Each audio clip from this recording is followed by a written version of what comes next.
Bismillahirrahmanirrahim. Assalamualaikum warahmatullahi wabarakatuh.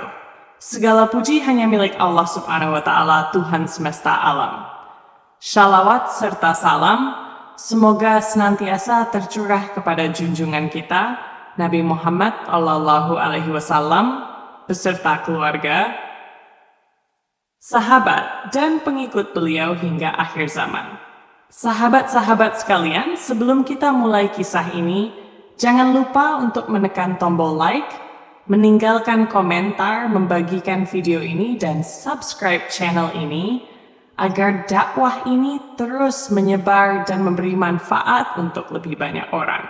Kami mendoakan semoga Allah Subhanahu wa Ta'ala memberikan kesehatan, keberkahan rezeki, kelapangan hati, kemudahan segala urusan, serta keselamatan dunia dan akhirat untuk sahabat-sahabat semua yang mendukung channel ini.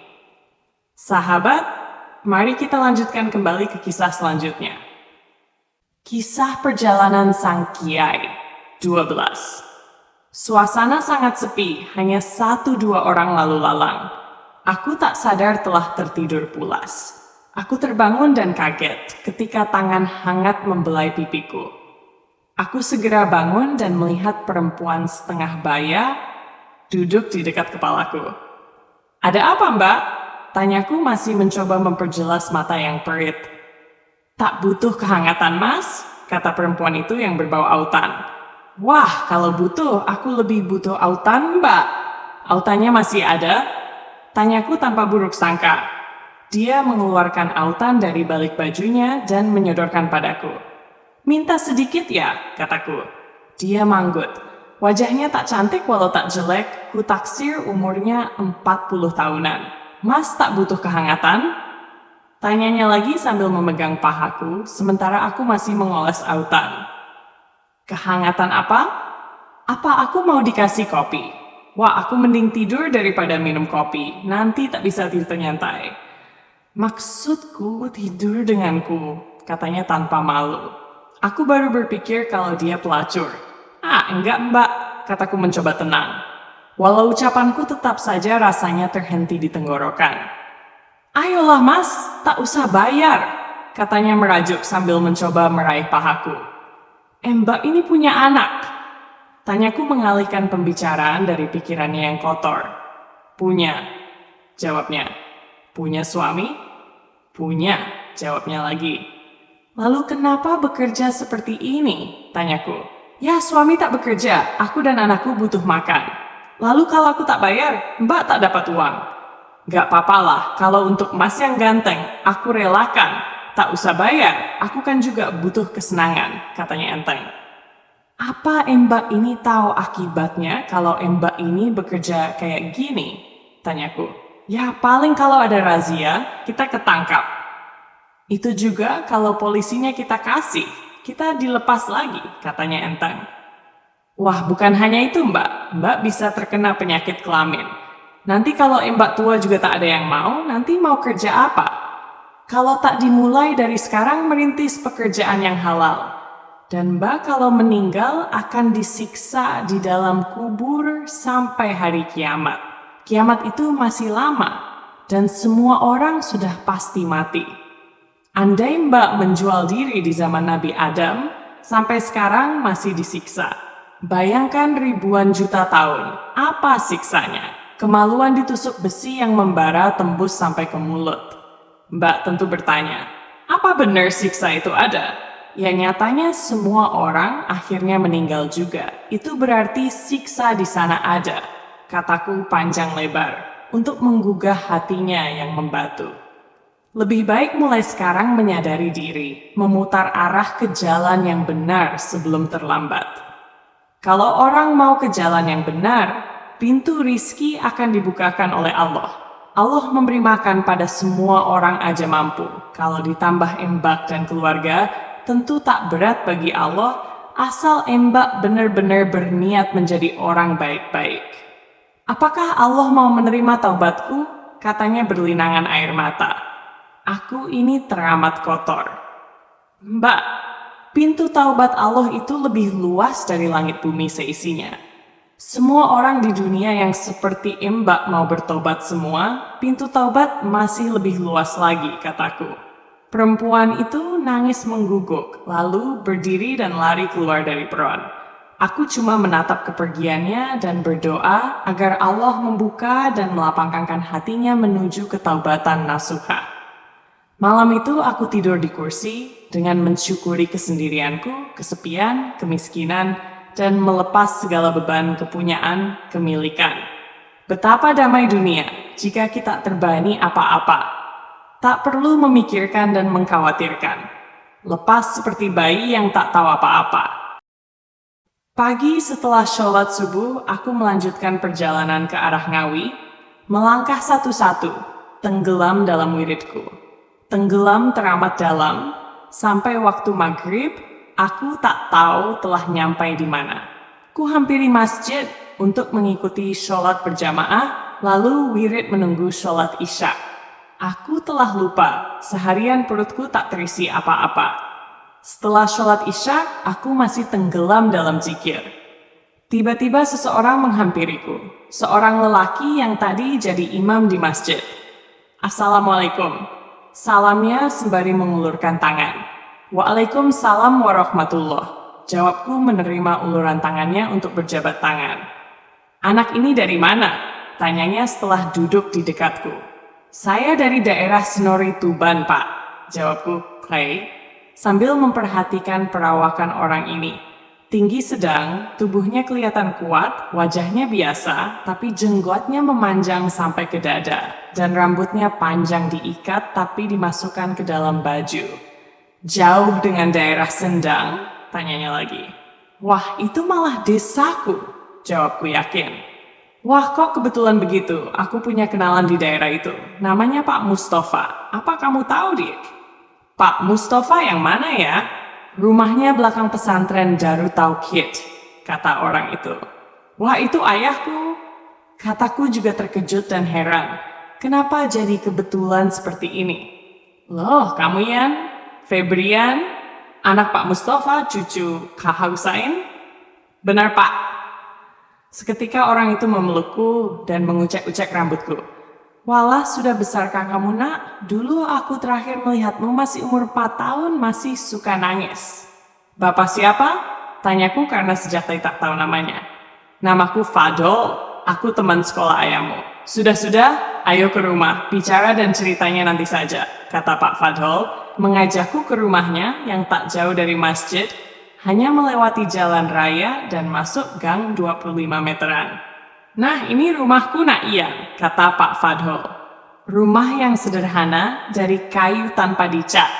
Di depan rumah juga ada dudukan dari kayu sebesar lengan orang dewasa, terjejer hingga membentuk dudukan yang rapi.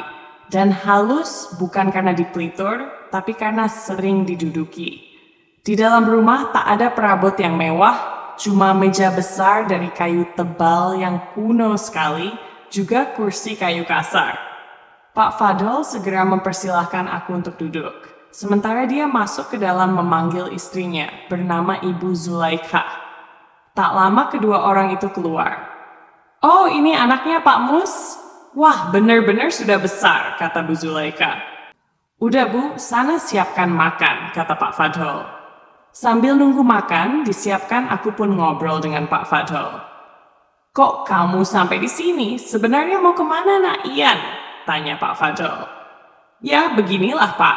Saya cuma mengikuti langkah kaki. Kemana mau membawa, jawabku. Allah wong turunan orang yang suka tirakat. Ya jadi suka tirakat, jadi tak punya tujuan pasti toh. Wih, kalau begitu mau kan nginep di sini barang 3-4 hari. Wah, jadi merepotkan Bapak? Enggak merepotkan kok. Mau ya? Baiklah, Pak. Nah, gitu dong. Bu Zulaikha pun memanggil kami untuk makan. Nasi, sayur kangkung, tempe goreng kering tanpa tepung, sambal jeruk, pindang. Wah, nikmat sekali untuk perut yang lapar. Semalaman aku dan Pak Fadhol ngobrol. Ger, sebenarnya apa yang kamu cari dalam lelakumu ini? Tanya Pak Fadhol sambil mengebulkan asap rokok sukun kretek. Saya juga tak tahu, Pak. Sebenarnya saya ingin lepas dari belenggu keinginan, tapi kok ya malah tercebur pada keinginan yang lain, jawabku sembari mengambil rokok sukun kretek. Karena melihat betapa nikmatnya Pak Fadhol ngerokok, jadi aku juga kepingin. Maksudmu apa, Tongger? Maksudku, aku ingin menghilangkan rasa ingin dimuliakan, punya kedudukan, punya kekayaan, punya derajat dihormati masyarakat, punya istri yang cantik dan soleh, juga ingin lepas dari tindihan nafsu kenikmatan panca indera. Tapi aku kok malah terperosok pada keinginan baru, yaitu keinginan ingin lepas dari ingin. Bukannya aku malah lepas, tapi malah tambah saja keinginanku yang membuatku makin terhijab dengan Allah. Wiladalah, aku kok malah mumet mendengar penuturanmu? Kata Pak Fadhol mengerutkan kening dan tangannya memegangi kepala. Saya aja yang mengucapkan mumet, apalagi sampean, kataku. Kami tertawa berdua. Kira-kira saat itu jam 1 dini hari, tiba-tiba Pak Fadhol mengajakku ke kebun jagung belakang rumah. Ku kira mau membakar jagung, sementara bulan di langit terang mengapung di angkasa. Ini tanggal 19, sehingga bulan masih penuh. Sampai di kebun, tiba-tiba Pak Fadhol menghentakkan kaki dan tubuhnya meloncat seperti belalang. Melenting ke pucuk pohon jagung, ringan seperti kapas, kemudian berlarian di pucuk-pucuk pohon jagung, lalu kembali ke depanku. Apa ilmu begini ini yang kamu cari, Ger? Kata Pak Fadhol masih berdiri di pucuk pohon jagung. Daun itu cuma bergoyang sedikit. Aliran di pusarku mengalir deras, mengalir cepat ke seluruh urat di tubuhku, sehingga seketika tubuhku terasa entang. Tapi aku cepat-cepat minta perlindungan pada Allah dan minta disembunyikan siapa aku, dijauhkan dari pamer dan takabur. Ndak butuh ilmu seperti itu aku, Pak Fadhol, jawabku. Lo memangnya kenapa? Semua pemuda menginginkan ilmu seperti ini. Kok kamu enggak? Kata Pak Fadhol sambil melayang ringan ke sampingku. Punya ilmu kayak gitu juga buat apa kalau hidup susah? Hati grengseng. Yang kuinginkan ketenangan batin. Sehingga saat aku beribadah pada Allah, pikiran dan batinku tak kemana-mana. Weh, kamu ini cita-citanya sebenarnya sepele, tapi setelah kupikir kok teramat tinggi dan di atas kewajaran, kata Pak Fadhol sambil melangkah memetiki jagung muda. Sebenarnya itu keinginan wajar, seperti keinginan orang pada umumnya. Tapi apa Nger? Tanya Pak Fadhol. Tangannya tak henti mengupas jagung dan membersihkan, lalu menyalakan api pada tempat pembakaran yang sepertinya sudah biasa dipakai. Aku pun dengan cekatan membantu meletakkan jagung di api yang mulai membesar. Ya, tapi mewujudkannya dalam nyata yang susah. Apa itu cuma ada di batin? Aku sendiri tak tahu, Ger. Dulu aku juga sering lelaku sepertimu. Tapi yang ku cari ilmu kanuragan, aji kesentikan. Besok ayo ke tempatnya H. Ibrahim. Mau apa, Pak? Apa dia juga kenalan ayahku? Weh, bukan kenalan lagi, sudah seperti saudara malah. Dia pernah ngomong mau menjodohkan putri satu-satunya denganmu. Kenapa lagi-lagi soal jodoh? Apa memang aku sudah saatnya menikah? Kenapa? Kata Pak Fadhol melihatku melamun. Tak apa-apa kok, Pak. Kamu ragu sama anaknya Pak Ibrahim? Kalau nanti sudah melihat orangnya, kamu pasti bilang Orangnya cantik, pintar, jebolan gontor, mau apa lagi, kekayaan ada. Ya nantilah Pak, kataku supaya Pak Fadhol tak cerita terlalu banyak. Malam itu setelah sholat maghrib, aku diajak Pak Fadhol ke tempatnya Pak Ibrahim, naik motor Honda City. Rumahnya tak terlampau jauh, cuma 2 kilometer.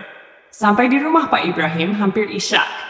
Pekarangan rumahnya luas, berpagar besi dan bertutup fiber. Halamannya luas, aneka pohon dan bunga tertata rapi. Sebagian halaman tertutup batako dan sebagian tertutup rumput Jepang di antara beraneka tanaman bunga. Bangunan rumah mewah dan berkelas, dengan tiang besar-besar dan bundar. Rumah bercat kuning gading, dan lantai dari marmer. Dari situ aja udah membuatku grogi. Bukan karena aku yang miskin, aku hanya berpikir jika anak Pak Ibrahim jadi istriku, tentu mahal biayanya merawat anak orang kaya. Tapi ya udahlah, aku benar-benar berdoa. Moga-moga dia bukan jodohku. Kami mengucap salam dan Pak Ibrahim keluar menyambut. Orangnya perawakannya tinggi besar dan gagah, umurnya mungkin 50 tahun, tak kelihatan tua.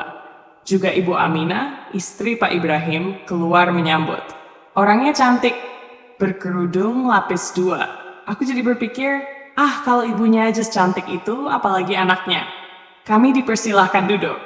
Wah, ada angin apa ini? Kok Kang Fadol dolan kemari? Padahal sudah lama kami sekeluarga ingin ketemu, kata Pak Ibrahim dengan suara berat. Pertama, ya biasa pengen silaturahmi. Dan kedua, ini ngajak putranya Pak Mustafa main kemari, kata Pak Fadol tanpa banyak basa-basi. Anaknya Pak Mustafa Tuban maksudmu, Kang? Lah ya, Pak Mus yang mana lagi? Ini, tangan Pak Ibrahim menunjukku. Iya, Pak, kataku agak grogi. Weh, sudah sebesar ini, kata Pak Ibrahim. Entah untuk basa-basi atau apa, aku tak tahu. Aku pun ditanya sama Pak Ibrahim, seperti polisi menginterogasi penjahat. Tak satupun pertanyaan terlewat, seakan aku ini benar akan jadi menantunya. Sampai Ibu Aminah keluar dengan seorang pembantu, membawakan makanan dan minuman. Ini loh Bu, anaknya Pak Mus, kata Pak Ibrahim ditujukan pada istrinya. Weh, kok bisa kebetulan? Apa sudah dikasih tahu? Kata Bu Aminah. Ya sudah tahu Bu, kata Pak Ibrahim. Lah kalau sudah, tunggu apa lagi? Mbok yang tua pada ke dalam biar yang muda berkenalan, tambah Bu Aminah, membuatku makin kikuk aja. Layak, kesini, Bu Aminah memanggil. Dari dalam terdengar sahutan dan keluarlah gadis jangkung berjilbab hitam dengan motif bunga. Pakaiannya berwarna pink juga dengan motif bunga, di pergelangan tangannya berhias hitam putih renda. Ayo yang tua ke dalam, mari Pak Fadol, Nak Ian. Di sini aja ya. Laya, sana Nak Ian ditemani ngobrol, kata Bu Aminah. Laya, panggilan dari nama lengkap Ulfa Nurul Layali. Gadis itu duduk di kursi depanku. Banyu minyak wangi lembut segera menerobos hidungku. Ku pandang sekilas wajahnya, rupanya dia juga melirikku. Mata yang bening seperti embun, alis mata yang tebal, pipi kemerahan, hidung yang mancung kecil, bibir nan merah dengan lipstik tipis, dagu yang lancip. Dia duduk menunduk. Kulihat tangannya putih, terkulai di pangkuan, jari jemari lentik saling bertautan. Denganku teramat jauh. Tentu saat itu aku betapa hitam, karena berhari-hari berjalan di terik matahari. Sempat mandi juga waktu di rumah Pak Fadol. Tentu wajahku berminyak seperti wajan dan penggorengan. Sudahlah. Dia tak mau denganku juga, alhamdulillah. Apa yang mesti dikhawatirkan?